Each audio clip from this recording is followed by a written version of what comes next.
I read the Quran from beginning to end twice, and then one day while I was sleeping, I said, what do I believe? Isn't alcohol haram in this world? Then why are there rivers of wine in Jannah?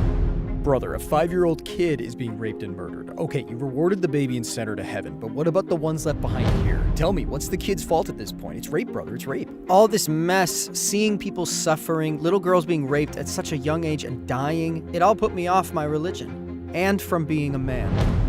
You're allowed to have 3 to 4 wives. I mean, whatever you have to say can't make me accept this. No. 1, 2, 3, and 4. After answering these questions, was there any change in your opinion? Hello. Hi, brother. What are you up to? Well, I'm working. We were just taking a walk here with my friend. What about you? You guys are together, I guess. What was your faith?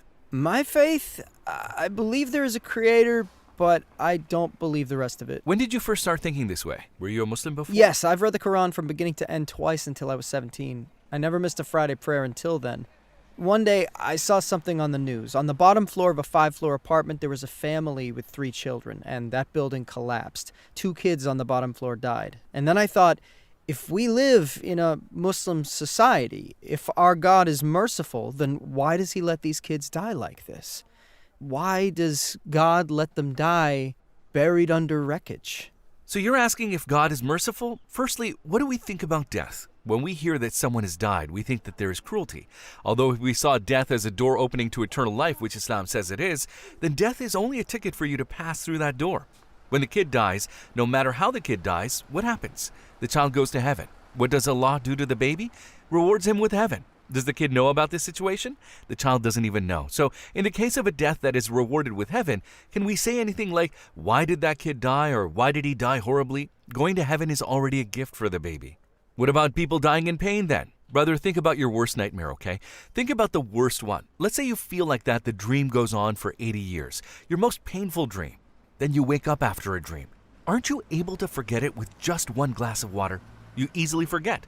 Just like this, let's say we've had a terrible, painful life in this world. Our death might have been seemingly difficult, but we say, if a sad dream that felt as though it lasted 80 years is forgotten with a glass of water, how can the short time of death not be forgotten after going to heaven eternally? How is it not compensated for? How can eternal blessing not make up for it? You know what we're doing?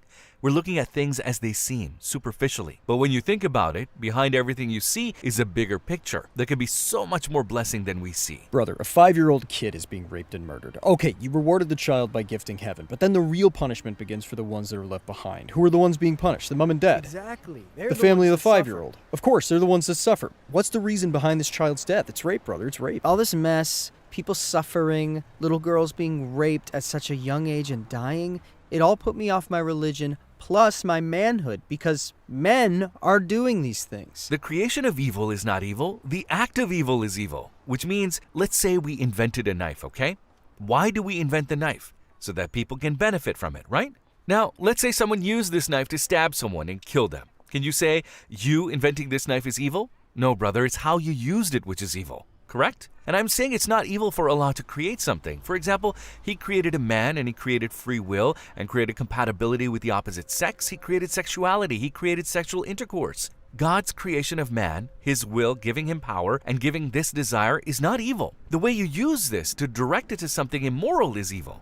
Just because someone used it with cruelty, because someone came and stabbed someone with that knife, you can't say that God is evil here. If we talk about the weight of that family's burden, as we said, everyone is in a test. Some people are in a test of patience, some in the test of gratitude, and some of them are in various trials about family matters. The purpose of the existence of this world is to test people with these feelings and trials. But like we said, even when you wake up from a dream that you feel has been going on for years, if a glass of water erases all your pain, when we wake up in heaven, all the pain we suffered in the world will be erased too. Let's say a doctor harms 1,000 patients in the operating room. Now, are we vilifying medical science here? No. We do when it's necessary. No, I mean, we are slandering medical science and medical books. No, not the books. It's the doctor's fault, isn't it?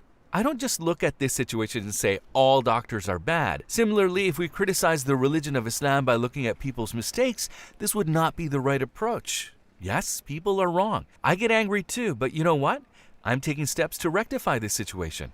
What matters is what steps you and we take to fix these evil doings. We run around to find out how to inform people. Otherwise, if we become like the man who turns away from medical books, then we would not be of any use, nor would we have taken the right approach. Yes, there are deaths, but as we said, the acquisition of evil is evil, but the creation of evil is not evil. For example, because God gave you free will, you can inform people about doing good, right? Because God has made us human and gave us will. Since God gives us such blessings, we can provide people with something in return and inform them in the direction of kindness. Can we call this evil? God giving us this ability? No, we can't. No, we can't. Now, a person comes and goes and uses this blessing given by Allah to kill and injure people. So our concern should be, how will we reach out to these people? And how will we deliver accurate information to them? Otherwise, as we said, if we directly associate this with Islam, we would be at odds with the knowledge of the Quran. Doesn't the Quran say the opposite? The Quran says the opposite.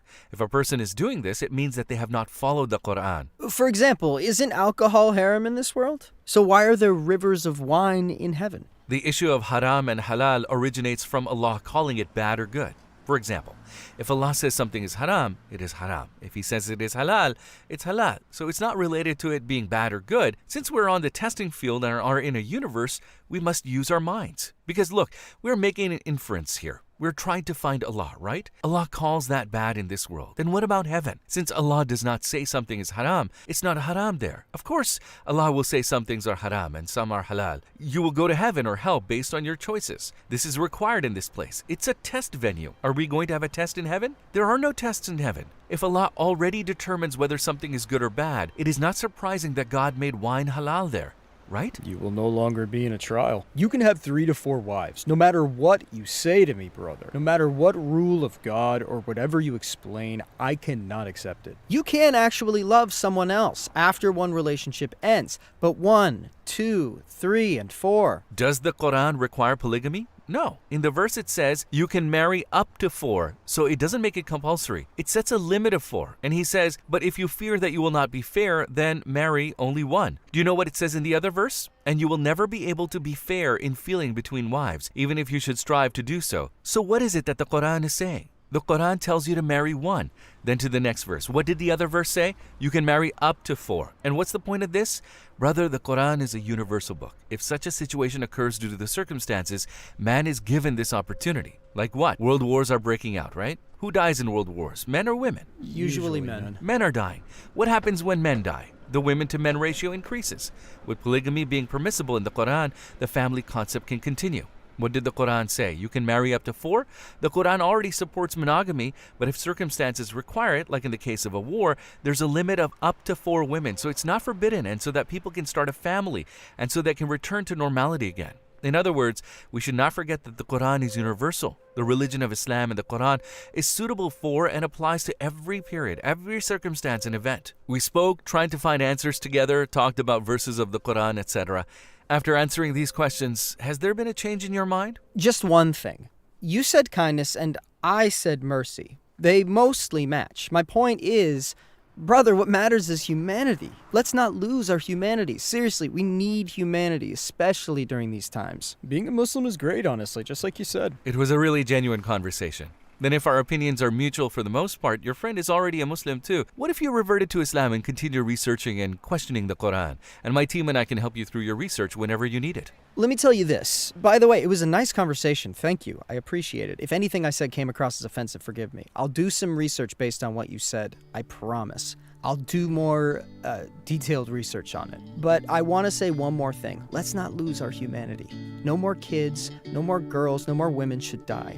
This world is ours, you know? We're on the same page. Really nice to meet you both. Nice to meet you too. It was a great conversation.